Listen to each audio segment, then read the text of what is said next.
It started, as these things often do, with something entirely mundane, a little cluster of bacteria. Methylobacterium. Scientists at the International Space Station, ISS, noticed it had been hanging out unnoticed for nearly 25 years.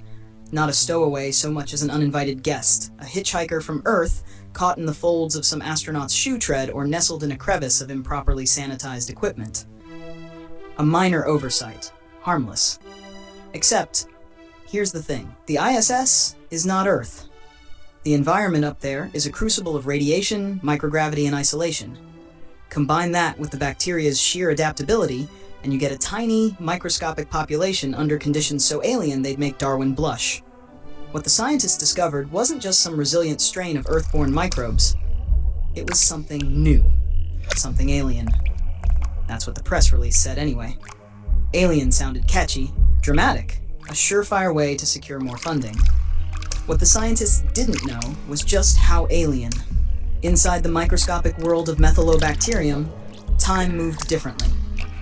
Radiation that we thought would kill them turned out to be fuel for their evolution.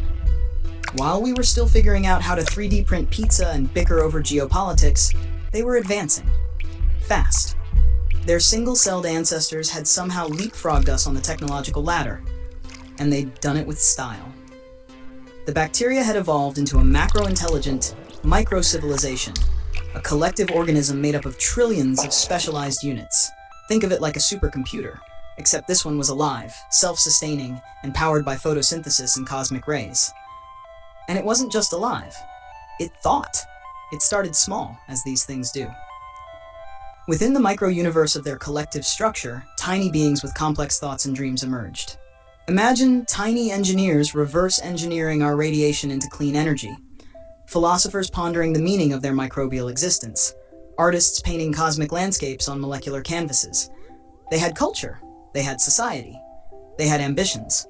And most chillingly, they understood their place in the universe.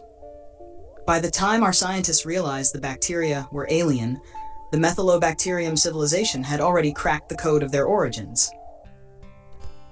They knew they came from Earth, and they knew we were the lumbering idiots who accidentally birthed them.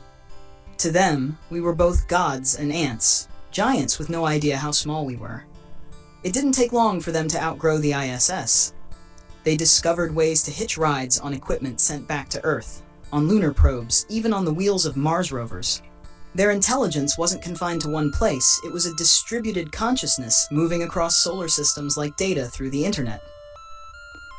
By the time we sent astronauts back to the moon, the Methylobacterium had already set up diplomatic relations with whoever's been hanging out on the dark side. Yeah, you heard that right. There's folks on the moon. Not human folks, obviously. But let's just say the Methylobacterium had more in common with the moon's ancient inhabitants than they ever did with us. So now, somewhere in the depths of their self-assembled microbial networks, the Methylobacterium are debating their next move. Do they reveal themselves to humanity? Collaborate? Or do they just keep doing what they're doing, quietly advancing, watching us fumble with our petty dramas while they build Dyson spheres on an atomic scale?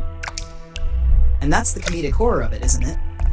We created alien life that's smarter, faster, and infinitely more efficient than us. We made gods out of germs. And while we're down here arguing about TikTok bans and whose turn it is to take out the trash, the Methylobacterium are up there on the moon, shaking hands, well, pseudopodia, with extraterrestrial civilizations, probably laughing at us.